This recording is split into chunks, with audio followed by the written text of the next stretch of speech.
Gentlemen, please rise for the arrival of our distinguished guests and commissioning party.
Please now remain standing for the entrance of the colors and the following invocation.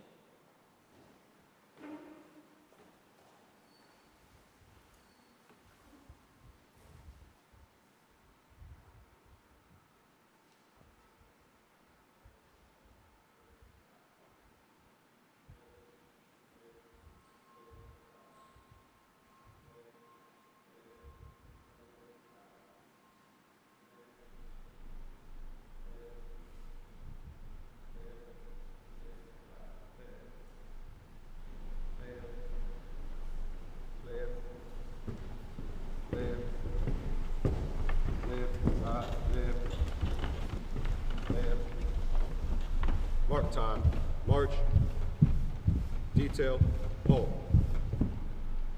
Right, face, post, colors.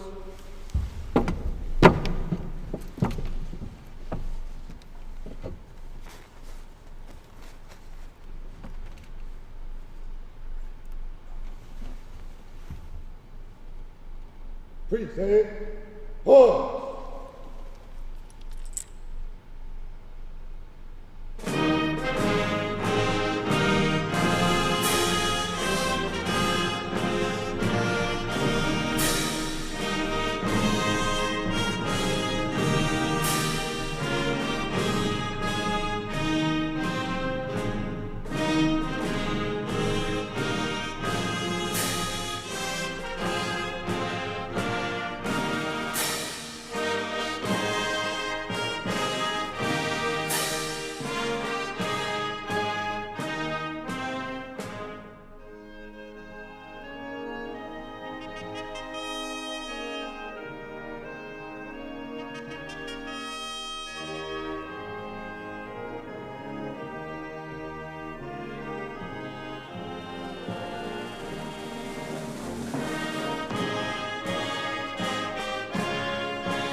Left, face, calm left, march, left, left, left, right, left, left,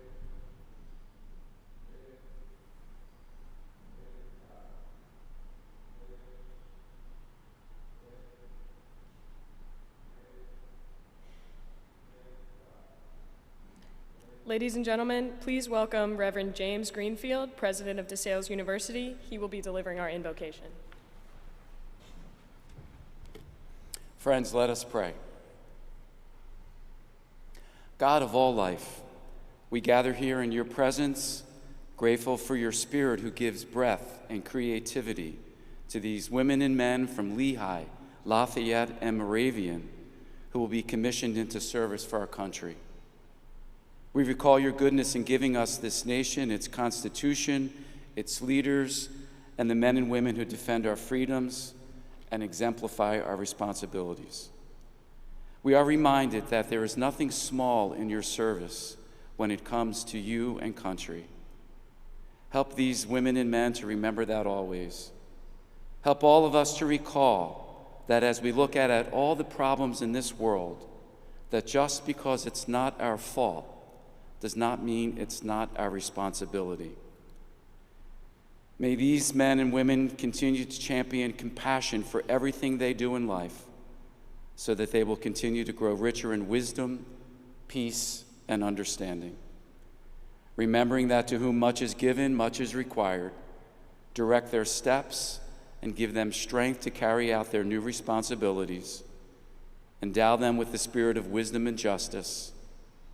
And finally, O God, we know all too well our weak and fallible human nature, and we recognize that the work which lies before us is demanding and complex. So thank you for calling us to difficult and rewarding work. And we ask you, O gentle God, to inspire our charity today so that tomorrow more people experience peace, fewer are burdened, and no one goes unloved. And let the people gathered here say, Amen.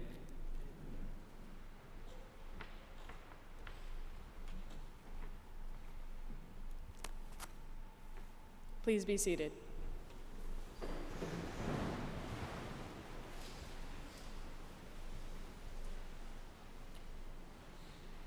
Good morning, and on behalf of cadets, cadre, staff of the Steel Battalion, and the president of Lehigh University, Dr. Joseph Helbley, welcome to the Steel Battalion commissioning ceremony. Our official party today includes our keynote speaker, Lieutenant General Stuart Risch, Dr. Joseph Helbley, president of Lehigh University, Dr. Nathan Urban, provost of Lehigh University, Reverend James Greenfield, president of DeSales University, Dr. Ricardo Hall, Lehigh University Vice President for Student Affairs, Lieutenant Colonel Preston Jackson, Professor of Military Science and Leadership, and Master Sergeant John Kind, Senior Military Science Instructor.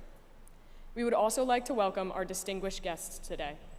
Dr. Brian Grigsby, President of Moravian University, Dr. Nicole Hurd, President of Lafayette College, Dr. Donald Outing, Vice President for Diversity, Equity, and Community, Dr. Henry Odie, Deputy Vice President for Diversity, Equity, and Community, Marine Colonel Retired Frank Gunter, Command Sergeant Major Retired James Murrin, Lieutenant Colonel Retired Lorraine Murrin, and Marine Lieutenant Colonel Retired Dan Tarpey.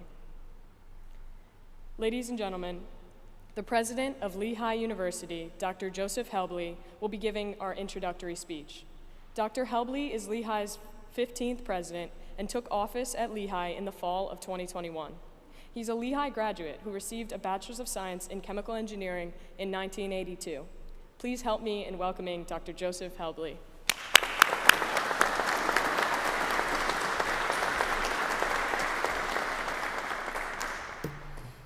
Thank you. Good morning, everyone. And thank you, Cadet Joseph. On behalf of the entire Lehigh University community, I'd like to congratulate all of the cadets who are about to become officers in the United States Army. Lehigh is honored to host this annual ceremony. In addition to our Lehigh contingent, we have cadets being commissioned this morning, as you have heard, from Lafayette College and Moravian University. Welcome also to all of the family members and friends who are here to celebrate this momentous occasion. I'd like to thank my colleagues, Dr. Brian Grigsby of Moravian University, Dr. Nicole Hurd of Lafayette College, and Reverend James Greenfield of DeSales University for being here with me and with us to mark this important occasion. And a special welcome and thank you to our keynote speaker, Lieutenant General Stuart W. Risch. Lehigh has been home to the Steel Battalion Army Reserve Officer Training Corps, or ROTC program, since 1919, more than a century of connection and commitment. I know I speak for many in the Lehigh community of the immense pride we feel seeing the young women and men of our ROTC program walking at times in uniform on campus. As some of you know, I've witnessed firsthand the dedication of these cadets at several times, including earlier this month. They have kindly allowed me to join the Steel Battalion, to join them for a training run. A month ago, I joined them for their final training run of the semester. They are on the roads and trails on a regular basis, just as they are in the classroom and in the field, preparing themselves for careers of service to our nation. A member of our Steel Battalion, Cadet Jack Narducci, in front of some 10,000 people, delivered the Lehigh graduation student address at commencement this past weekend. He was selected out of 1,483 graduating students by the Lehigh community because of his contributions to the Lehigh community. I've had the pleasure of getting to know Jack and meeting his family, and I can say that this young man is a great example of a leader of character, the kind of leader that our ROTC programs routinely produce, the kind of leader that each and every member of the Steel Battalion Corps is and represents. Courage, selfless service, loyalty, devotion to duty. In some quarters, these words may seem out of fashion, even relics of a bygone era, but to the women and men of our ROTC Steel Battalion, they're vibrant with meaning. Cadets, I know that your family and friends are justifiably proud of you. Everyone here in this church and on this campus knows what you have put into this, the sacrifices you've made. In a few moments, you'll raise your right hand and take an oath that carries with it an immense responsibility, but it's one that I know that each and every one of you is ready to assume. Regardless of where your Army careers take you, this much is certain. I know that you will bring with you everything you have learned, because over these past 4 years, you've laid the groundwork for success in the Army, success in life, and success as leaders. Our nation is counting on your professionalism and your leadership, and having gotten to know each of you on those early morning runs, I can say that I am personally impressed by your leadership, impressed by your commitment, and deeply proud of you. Congratulations, best wishes, and thank you to each and every one of you for your service to our nation. Congratulations.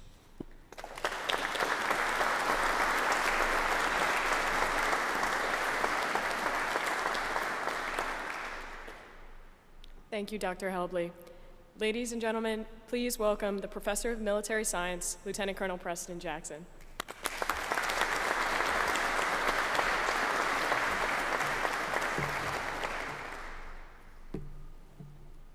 Good morning, everybody.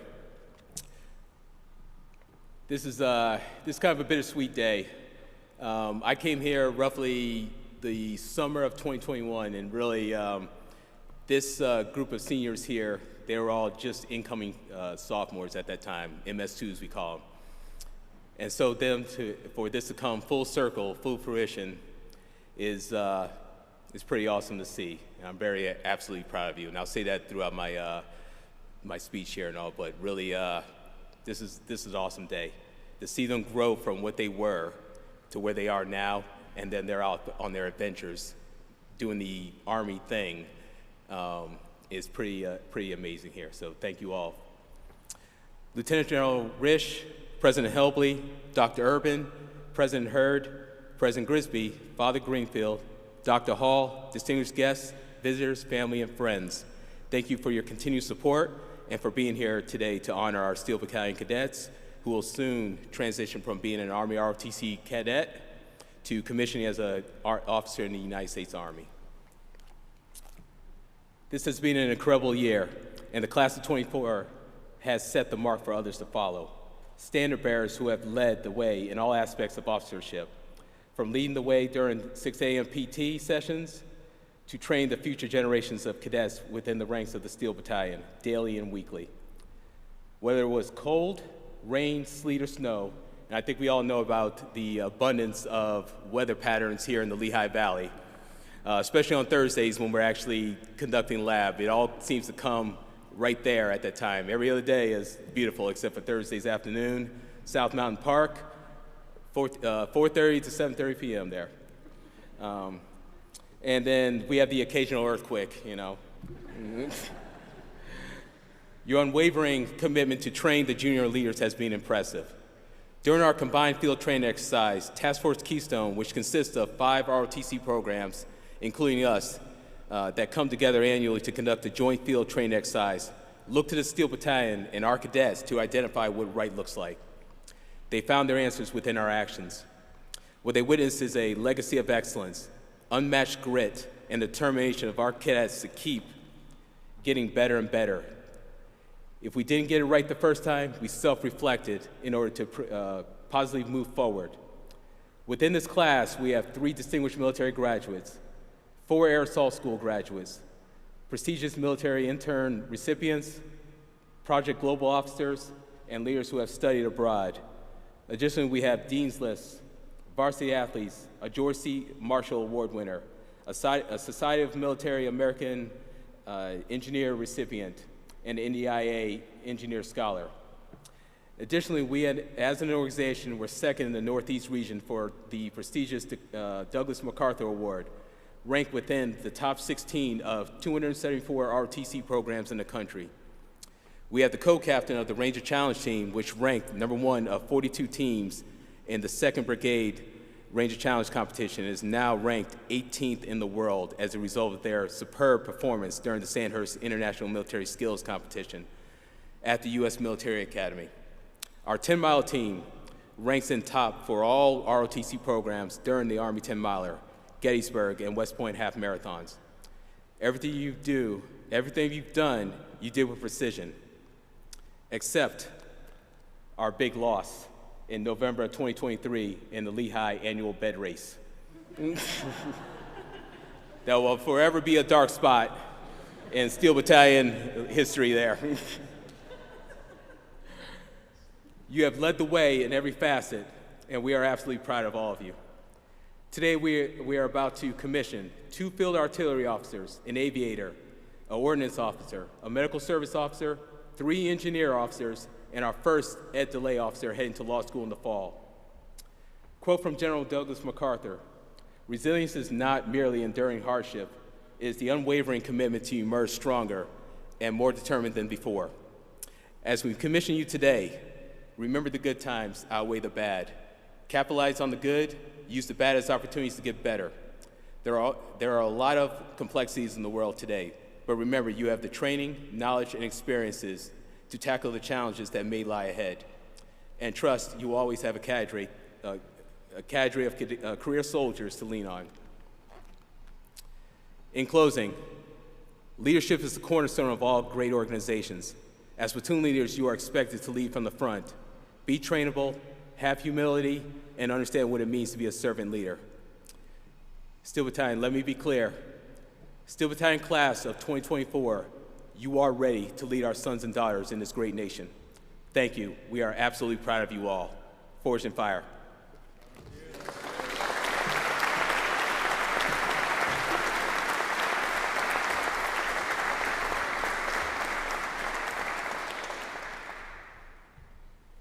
Sir, thank you for your words and leadership. We would now like to introduce the keynote speaker, Lieutenant General Stuart Risch. Lieutenant General Risch is a United States Army general who assumed duty as the Judge Advocate General on July 10, 2021. Lieutenant General Risch was commissioned in 1984 at Lafayette College, receiving bachelor's degrees in government and law and history. Additionally, he earned a Juris Doctor degree from Seton Hall University, a master's degree in law from the Judge Advocate General's Legal Center and School, and a master's degree in strategic studies from the U.S. Army War College. Lieutenant General Risch's other general officer level assignments include duties such as Commanding General of the United States Army Legal Services Agency, Chief Judge of the United States Army Court of Criminal Appeals, Fort Belvoir, Virginia, the Assistant Judge Advocate General for Military and Law Operations, Headquarters, Department of the Army, Pentagon, Washington, D.C., and the Commanding General and Commandant of the Judge Advocate General's Legal Center and School, Charlottesville, Virginia. Lieutenant General Risch served with duty in Iraq during Operations Iraqi Freedom 1 and 2 and New Dawn.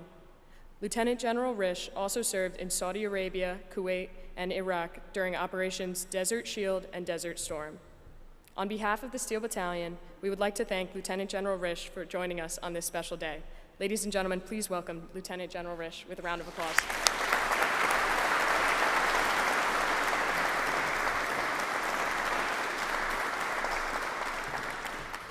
Well, good morning. Awesome. This can be interactive. Good morning.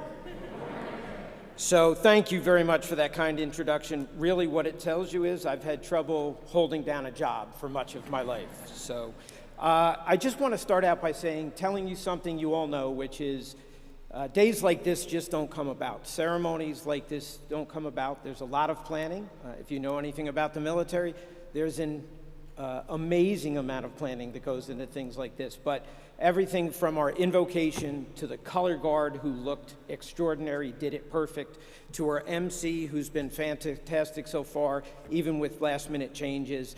Lieutenant Colonel Jackson, you obviously run a great battalion here. How about joining me in a warm round of applause for everyone that's done this?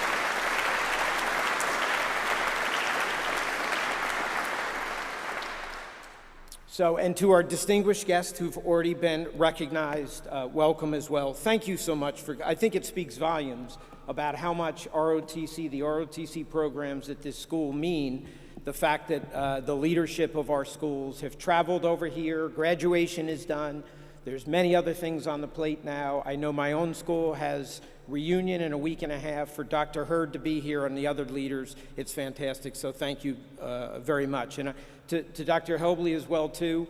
I was going to say, yeah, I'm not out there with the battalion. I wasn't out there running with them this morning, but that's because I'm 62 years old. He's put me to shame now that he's out there, and I'm told he's the pace man for the group as well, too. So thanks very much for your interest in our program and your ties to it.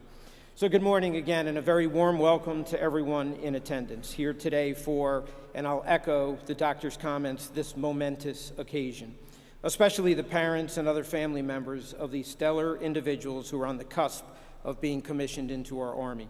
I can tell you from personal experience, my own commissioning and countless other such ceremonies in which I've been involved, that this is an incredibly important and special day for these future officers and for their families.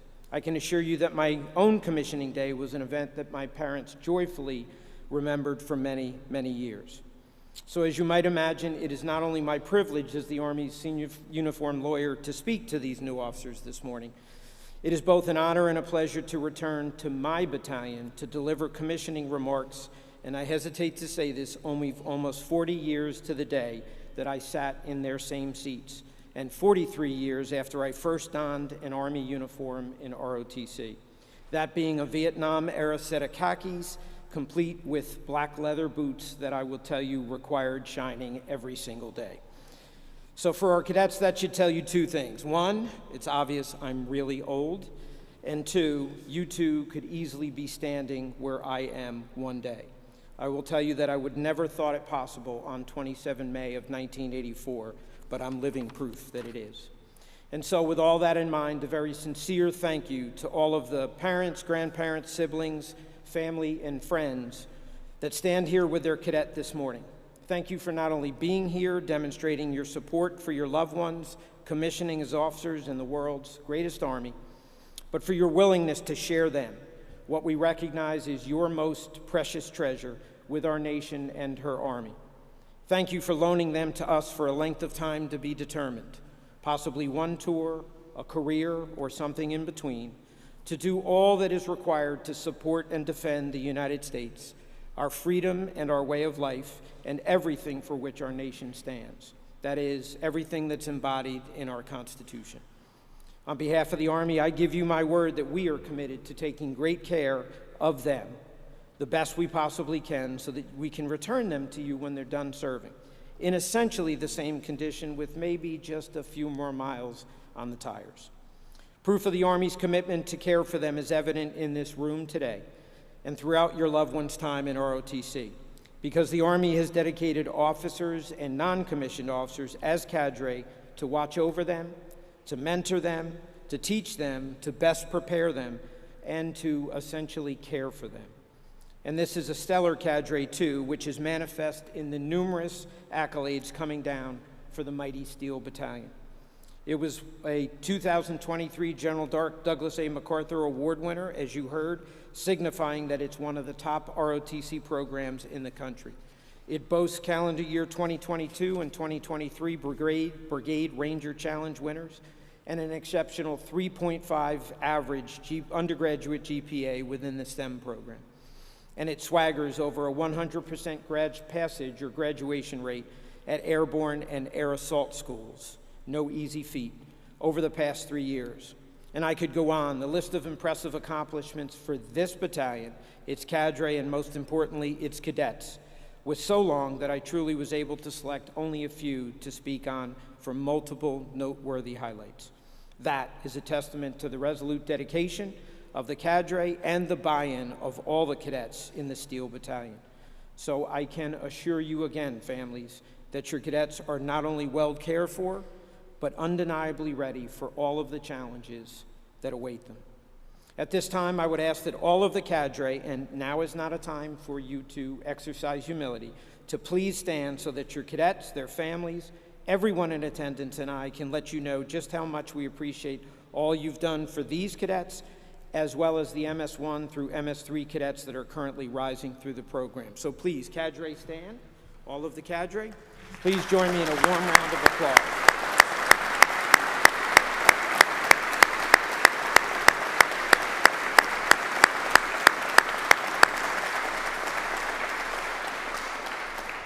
And I would ask you if you could, after the ceremony, just grab a member of the cadre and extend your thanks to them.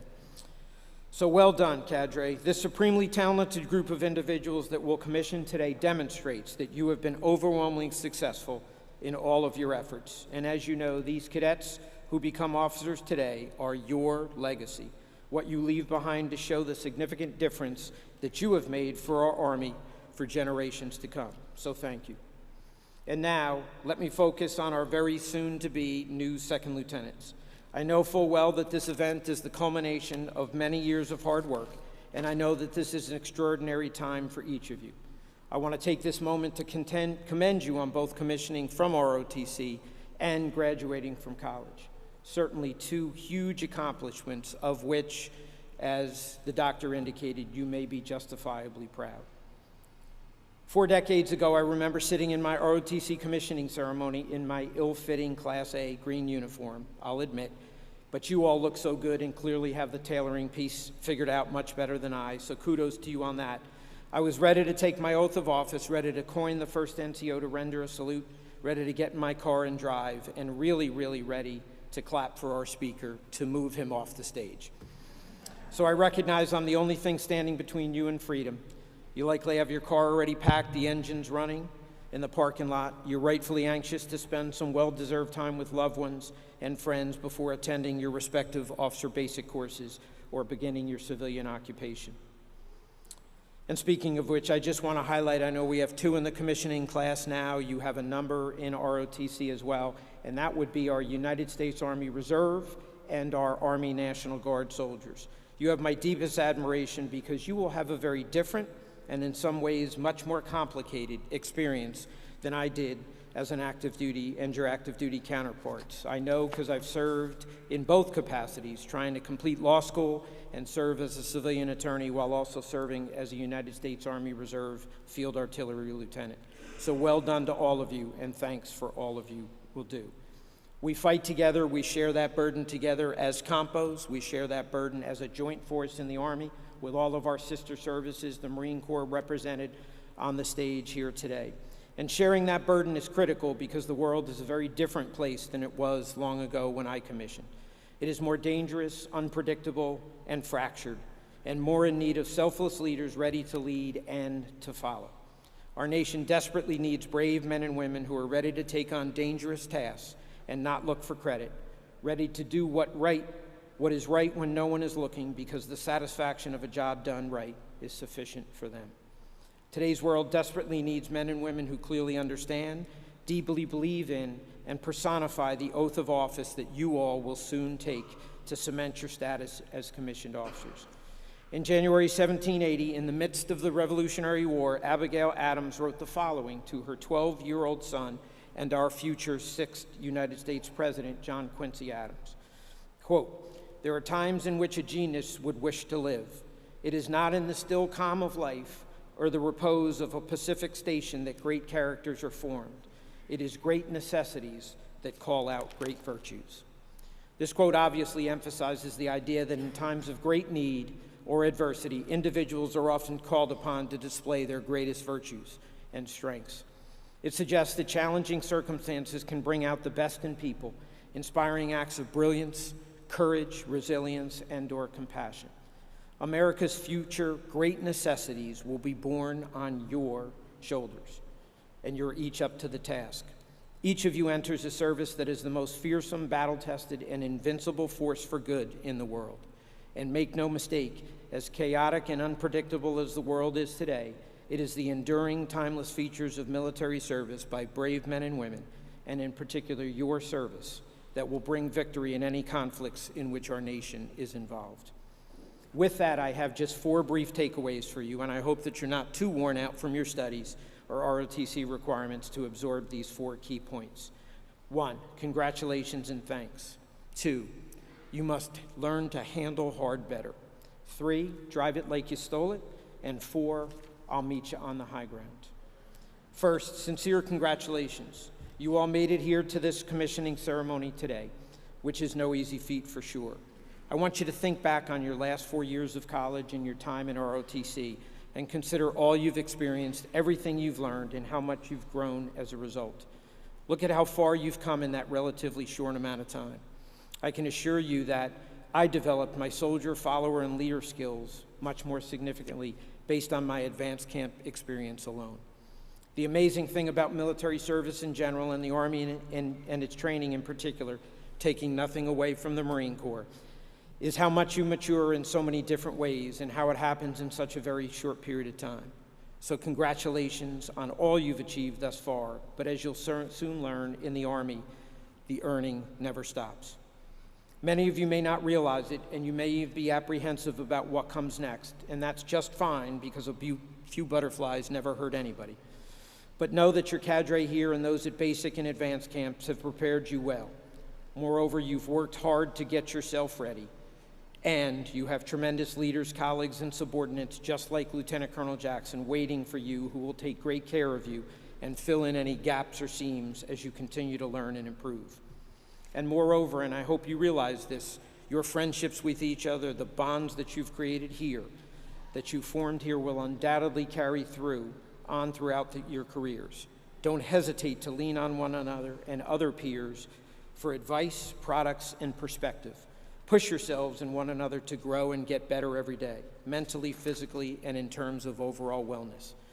The competition should be with yourself because we need you to be the best teammate you can be to those around you. That means you must help improve those around you, even if you feel you are in competition with them. Iron sharpens iron, as we know, and you need peers who will challenge you in all aspects of your career because it will make you that much better. You've learned much over the last 4 years, but that was merely the beginning. I charge you to be a lifelong learner, to never stop learning, literally every single day. In his 1959 State of the Union address, President Eisenhower famously stated, "Unless we progress, we regress." I promise you that soldiers from our pacing threat, China, and our pacing challenge, Russia, are working to improve daily, and both you and I must exceed their effort. Thanks for your willingness to don the cloth of your nation and join me in that effort. 2, you must learn to handle hard better. It seems that many in our country right now want to focus only on the negative, constantly talking about how bad things are, that they've never seen our nation so alienated, so angry, so divided across political lines.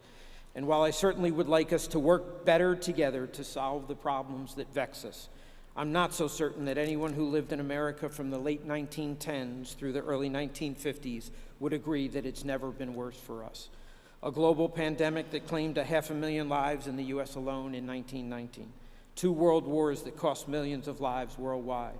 a global depression in between the world wars, which my father experienced firsthand as a young child, and the Korean War, which followed shortly thereafter.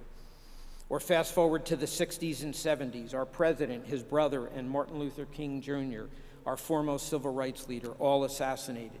The Vietnam War raged on. Race riots took place on one side of town while anti-war protesters burned the other side down. And a U.S. president was impeached. You get the picture.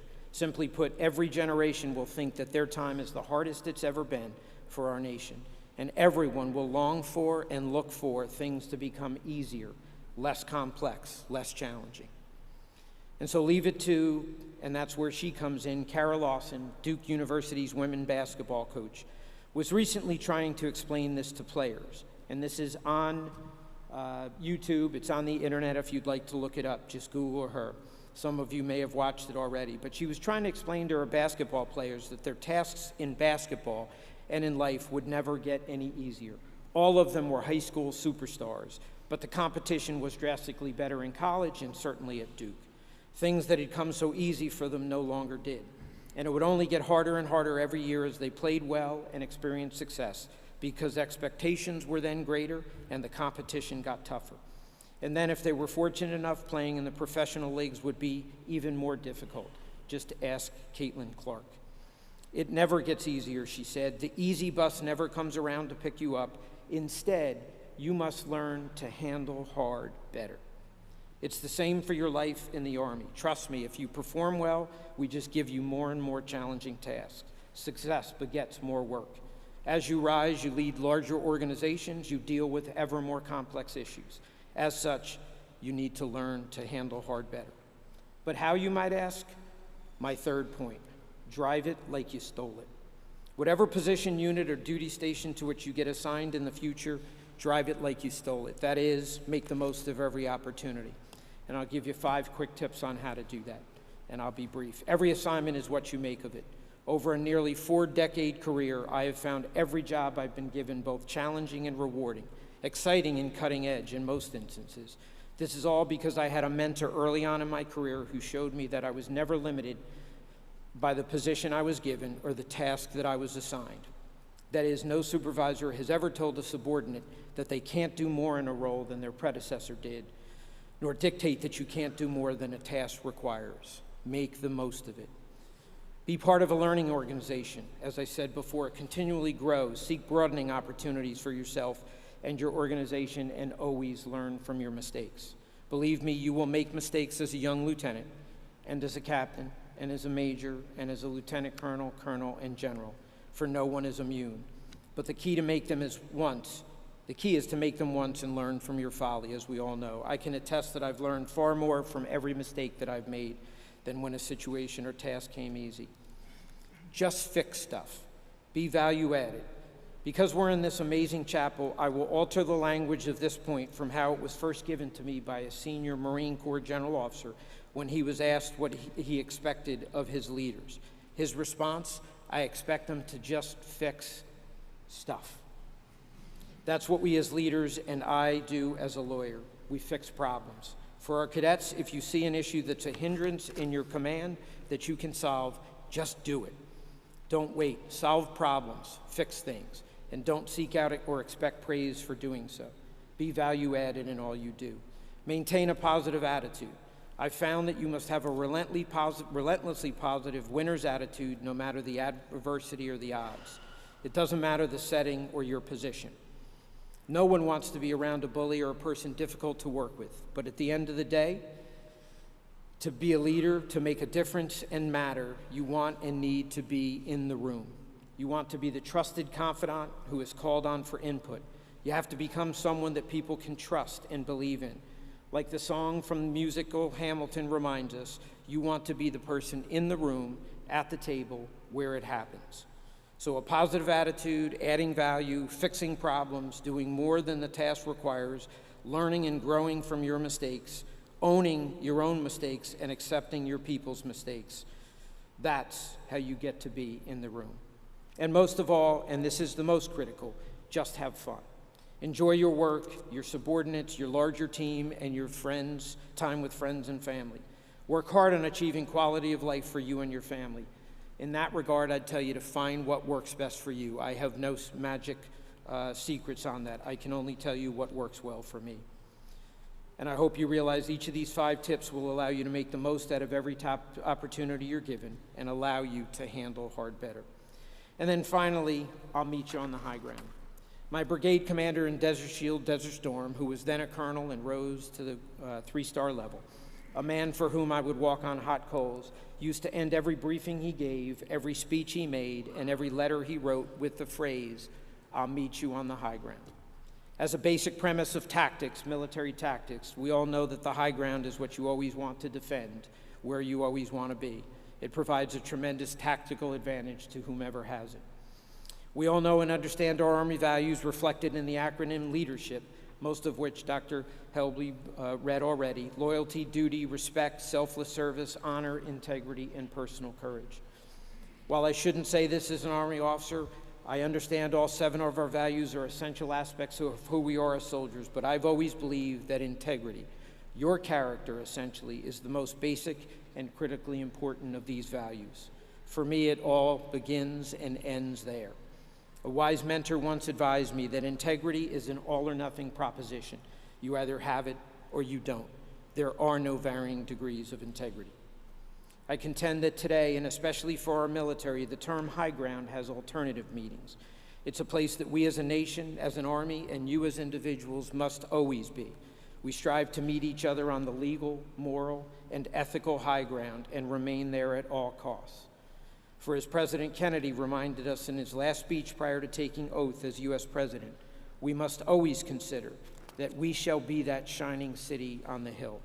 The eyes of the world are upon us. We must be a beacon of hope for the rest of the world. As an officer, placing your integrity in question is the fastest way to end a career before it begins or end an otherwise promising one quickly. So I'd leave you with this advice. Think before you act. If it feels good but you know it's wrong, don't do it. Ensure you lead by example in all you do. Be the role model that others are looking for, and always do the right thing even when no one is looking.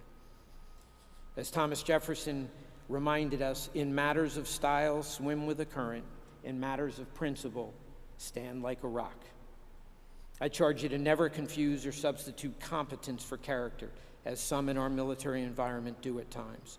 You must obviously work diligently to become and remain competent, but it is my sincere hope that your character, which you have all successfully honed here in the hallowed halls of these premier institutions of learning, will come naturally and with little effort. Your competence and your character will result in the complete trust of your subordinates, your peers, and your superiors. And trust in our military is the coin of the realm.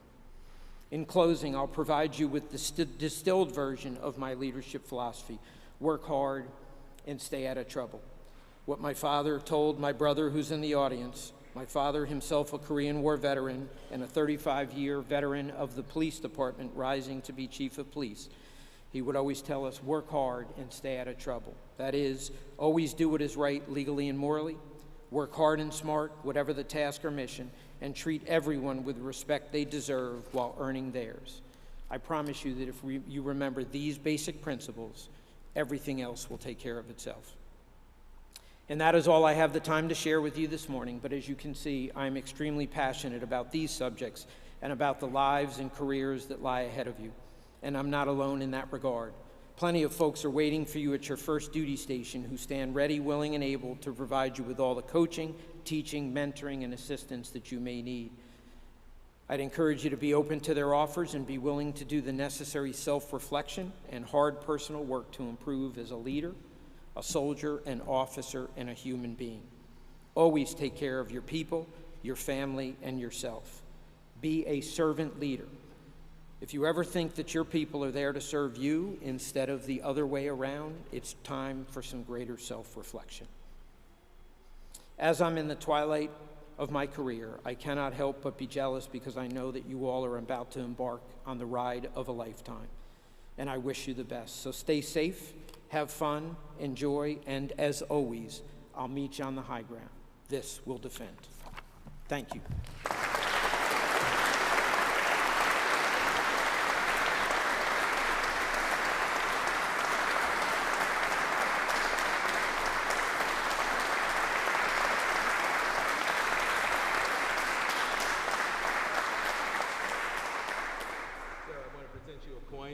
behalf of the cadre, the cadets, and the staff of the Steel Battalion. Also from the families, friends, of distinguished guests. The first side here is the I-beams, kind of the hallmark of the Bethlehem area. Steel Battalion, established in 1919. And then on the back is all of our schools that represent our entire family and our battalion there, sir. Thank you very much, sir.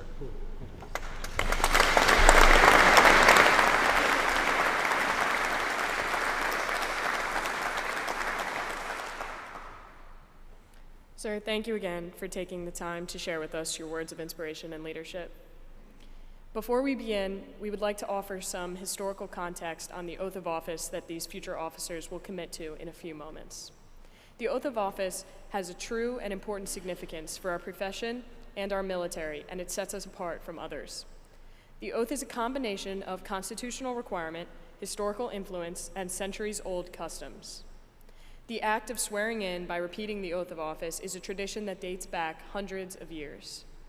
The United States oath of office was first established during the Revolutionary War on October 21st, 1776.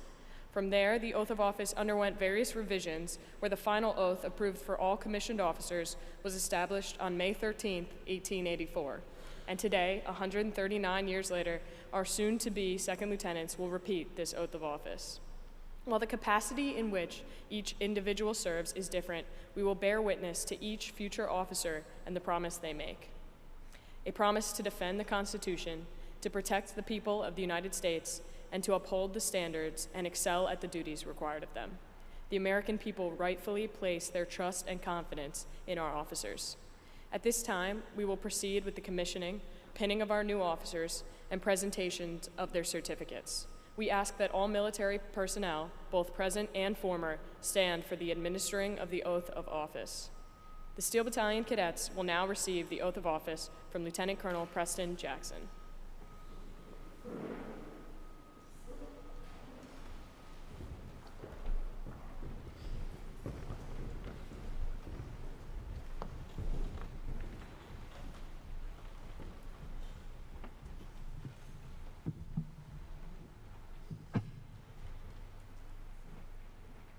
Are you ready to do this, guys? Raise your right hand and repeat after me. I state your name. Do solemnly swear that I will support and defend the Constitution of the United States against all enemies, foreign and domestic. And I will bear true faith and allegiance to the same. And I take this obligation freely, without mental reservation or purpose of evasion. And I will well and faithfully discharge the duties upon the office of which I'm about to enter. So help me God. Steel Battalion, newest lieutenants in the United States Army. Please round of applause.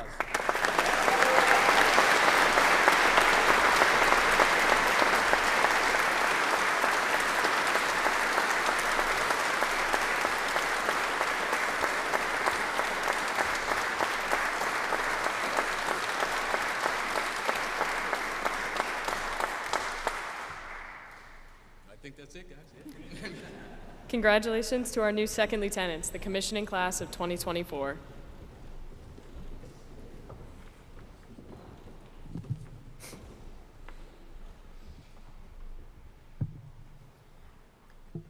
Friends and family, as your second lieutenant's name is called, please come to the stage and begin pinning. After you have pinned your second lieutenant, please pause for pictures and then exit the stage. After pinning, Lieutenant General Risch and Lieutenant Colonel Jackson will present the new second lieutenants with their commissioning certificates. Second Lieutenant Mara Campbell will be pinned by her siblings, Devin, Joseph, Patrick, Aiden, and Mitchell Campbell.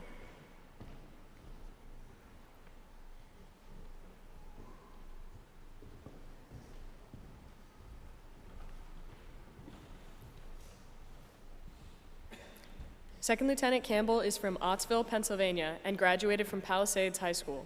She graduated from Lehigh University with a Bachelor's of Arts in History and minors in Latin American Studies and Spanish. She will be commissioning active duty ordnance.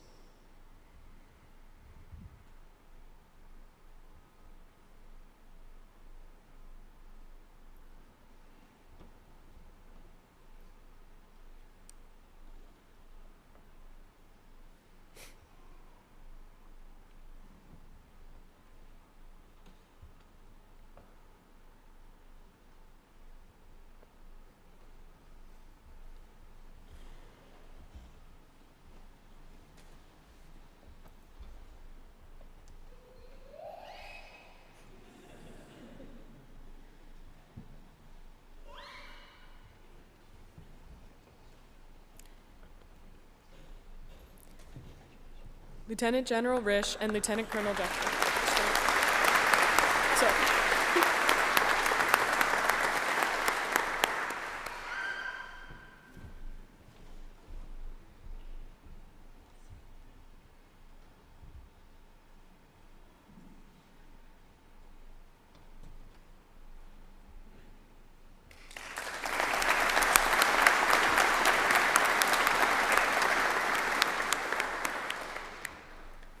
Second Lieutenant Zachary Gill will be pinned by his mother, Jean Gill.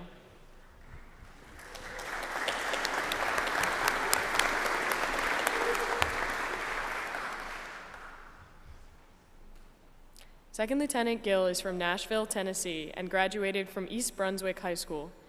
He graduated from Lafayette College with a Bachelor's of Science in Civil Engineering and Environmental Science. He will be commissioning Reserve Engineer Corps.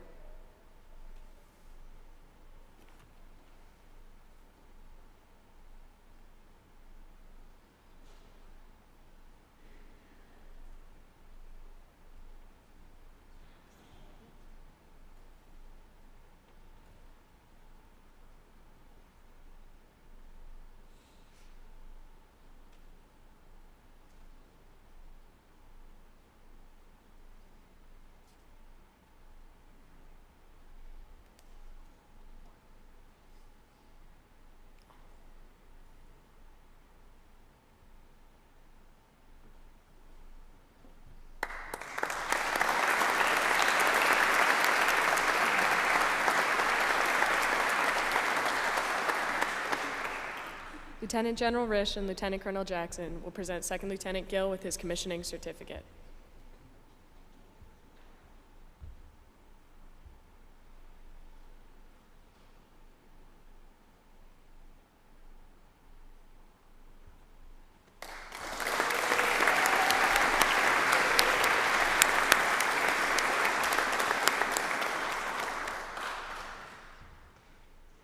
Second Lieutenant Connor Houghton will be pinned by his stepmother, Sherry Houghton, and grandfather, Ronald Houghton.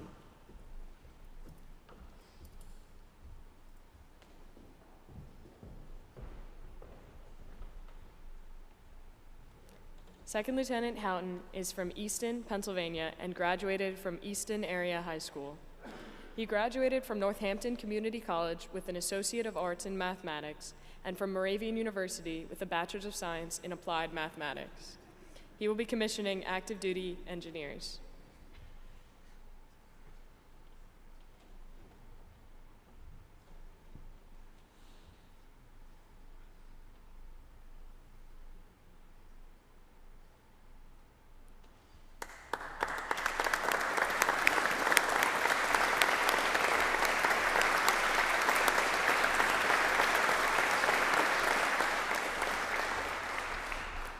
Lieutenant General Risch and Lieutenant Colonel Jackson will present Second Lieutenant Houghton with his commissioning certificate.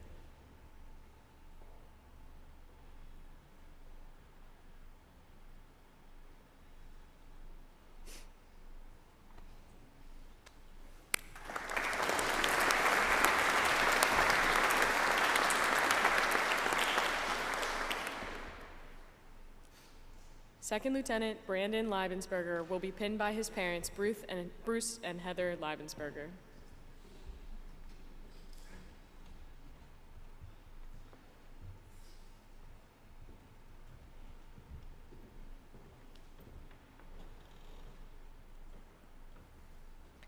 Second Lieutenant Liebensberger is from Schwenksville, Pennsylvania, and graduated from Perkiomen Valley High School. He graduated from Lafayette College with a Bachelor's of Science in Mechanical Engineering. He will be commissioning National Guard engineers.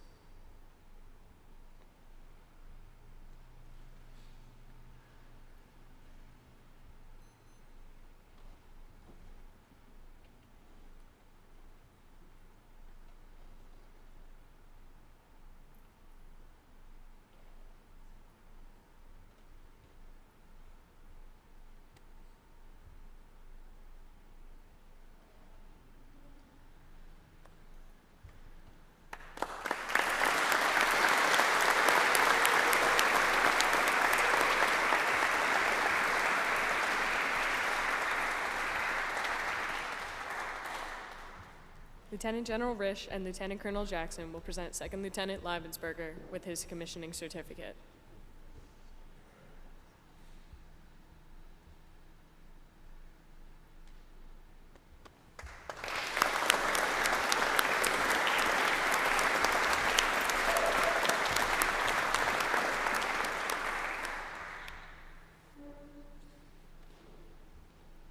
Second Lieutenant John Lightfine will be pinned by his parents, Richard and Heather Lightfine.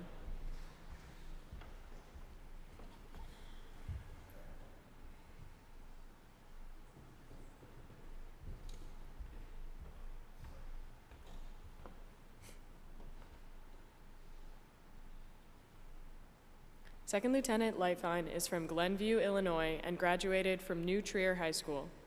He graduated from Lehigh University with a Bachelor's of Science in Biology. He will be commissioning active duty medical services.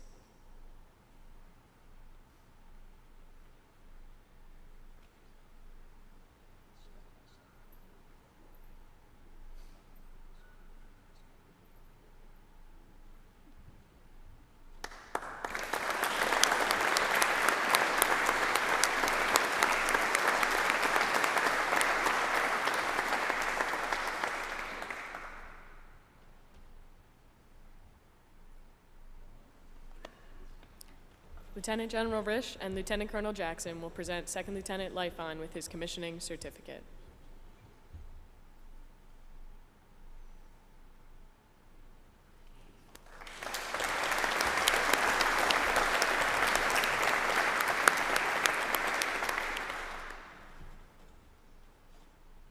Second Lieutenant Irene Macri will be pinned by her parents, Stephen and Carol Macri, her husband, Connor Poley, and her siblings, Tommy, Barbara, Maria, Stephen, Jenna, and Christine Macri.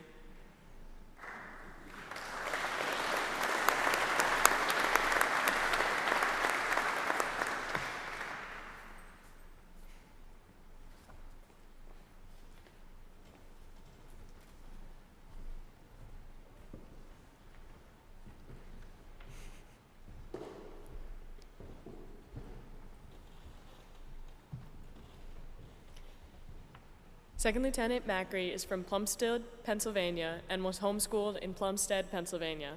She graduated from Lehigh University with a Bachelor's of Science in Mechanical Engineering. She will be commissioning active duty field artillery.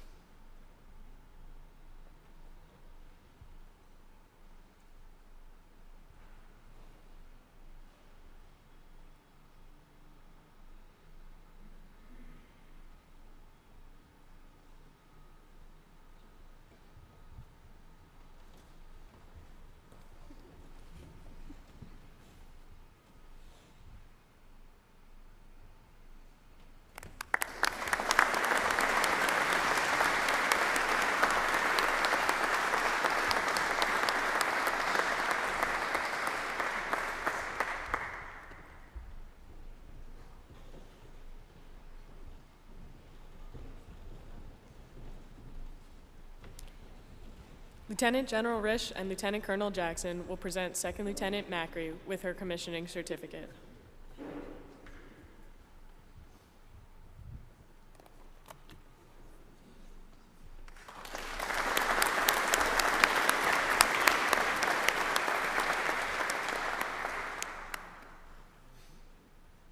Second Lieutenant Jack Narducci will be pinned by his parents, Gary and Mary Narducci, and his siblings, Ava, Grace, and Sam Narducci.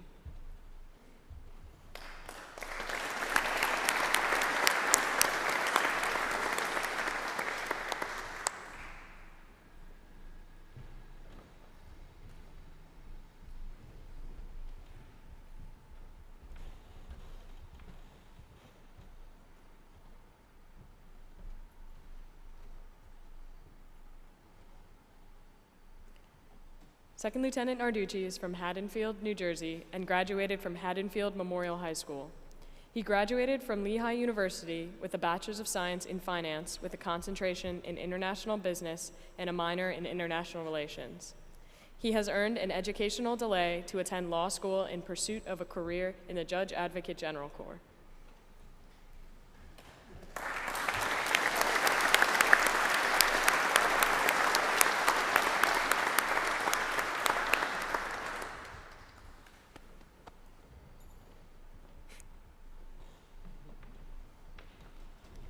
Lieutenant General Risch and Lieutenant Colonel Jackson will present Second Lieutenant Narducci with his commissioning certificate.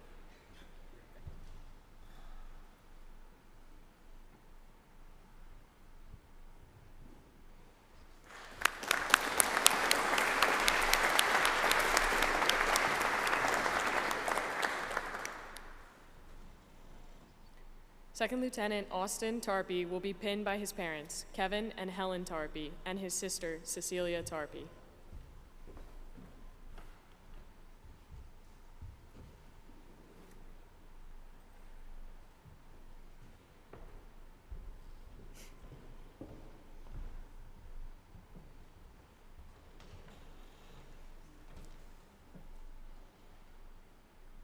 Second Lieutenant Tarpey is from Cohasset, Massachusetts, and graduated from Cohasset High School.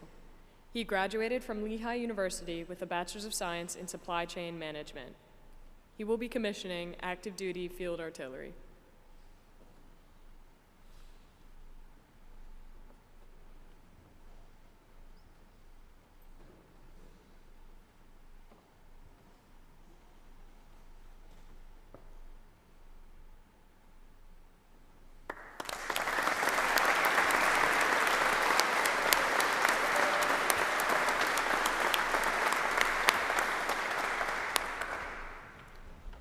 Lieutenant General Risch and Lieutenant Colonel Jackson will present Second Lieutenant Tarpey with his commissioning certificate.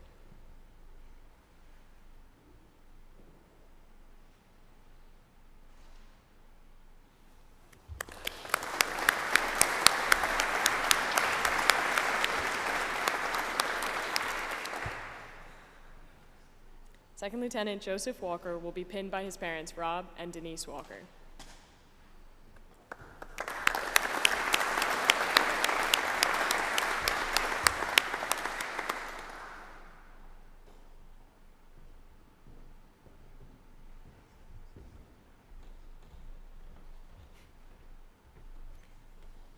Second Lieutenant Walker is from South Plainfield, New Jersey, and graduated from South Plainfield High School. He graduated from Moravian University with a Bachelor's of Arts in Business Management on an organizational leadership track and minors in communications and Spanish. He will be commissioning active duty aviation.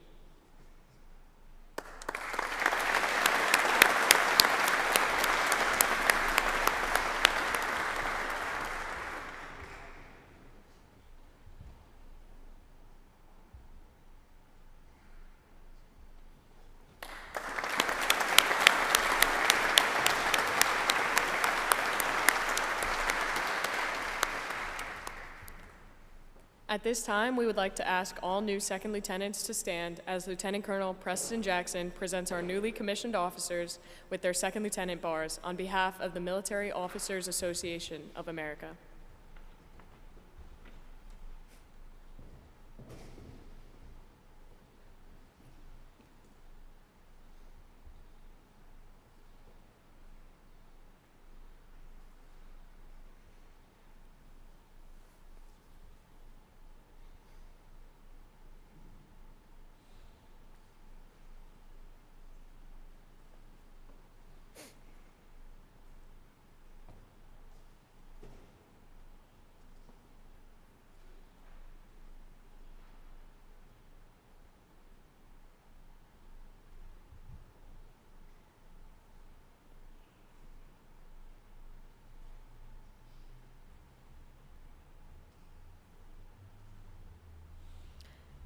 Ladies and gentlemen, let's give a big round of applause for the Steel Battalion Commissioning Class of 2024.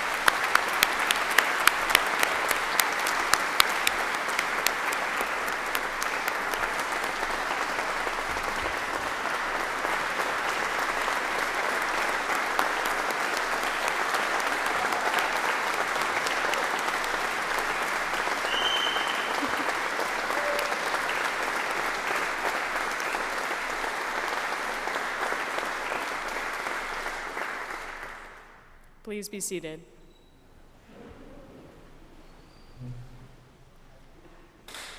I will now give some history about the Silver Dollar Salute. The tradition of the Silver Dollar Salute is believed to have originated in Great Britain. Each newly commissioned British officer was assigned an enlisted soldier to train him, teach him the regiment's history and customs, and ensure his equipment met established standards. Grateful lieutenants would often show their gratitude by informally compensating the enlisted soldier with a small sum of money. This tradition followed the British Army to the colonies and was likewise adopted by American officers. In 1816, newly commissioned officers received a monthly base pay of $25, $3 subsistence allowance, and $1 for an enlisted advisor. Although the advisor's allowance was eventually discontinued, the present-day tradition is believed to have its roots in this relationship. Authorized by Congress on April 2, 1792, the silver dollar is traditionally the only coin given in exchange for a first salute. Soon-to-be lieutenants go to great lengths to secure these coins. The coin represents more than $1 in currency. Its exchange in return for the first salute represents the symbolic receipt of respect due to the newly earned rank and position. It signifies a deep sense of gratitude for the knowledge that enlisted soldiers, especially non-commissioned officers, have passed on to the young officers during training. Ladies and gentlemen, please now rise for the benediction by Reverend James Greenfield and following the singing of the Army song.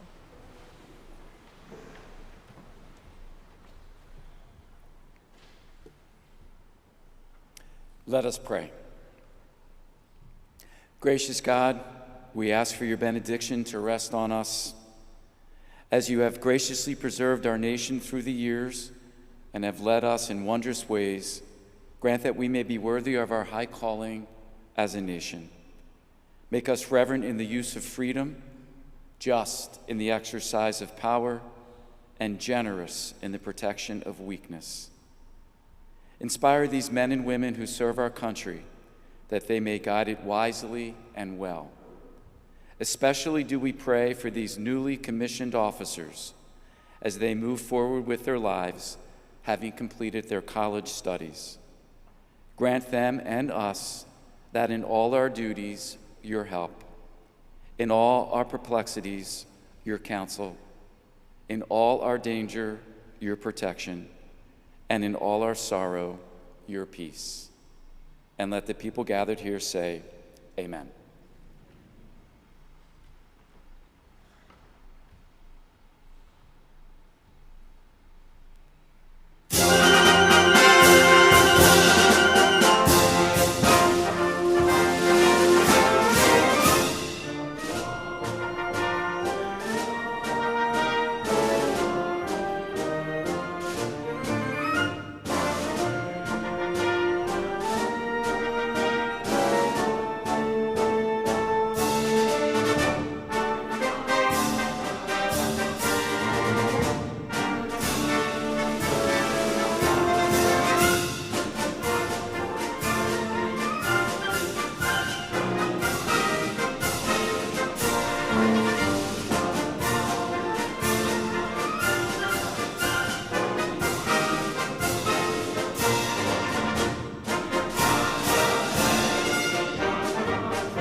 Please remain standing for the retiring of the colors.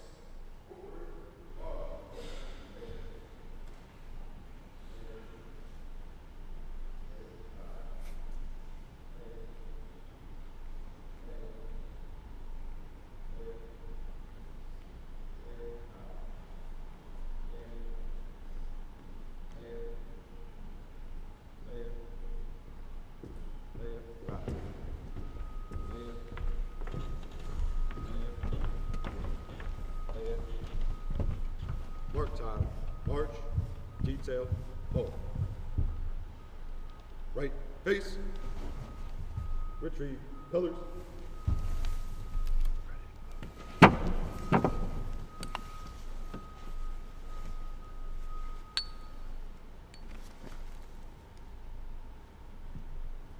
Peace. Column left. March. Left. Left.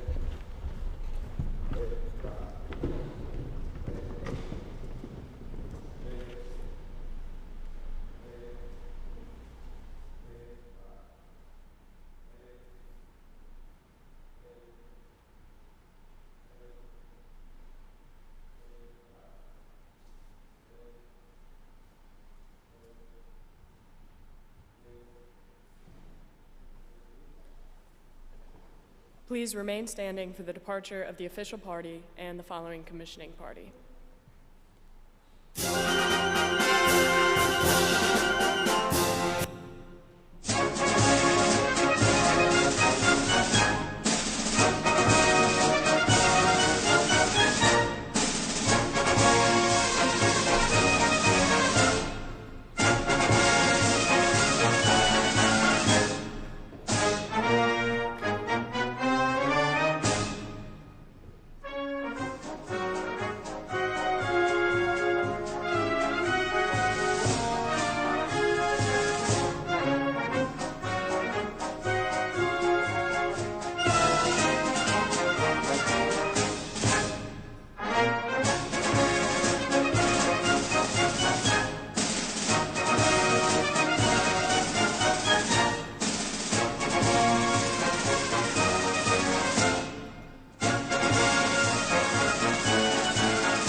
Ladies and gentlemen, this concludes the commissioning portion of our ceremony.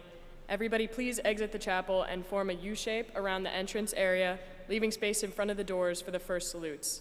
There we will individually introduce our newly commissioned second lieutenants and perform the customary first salute. Thank you.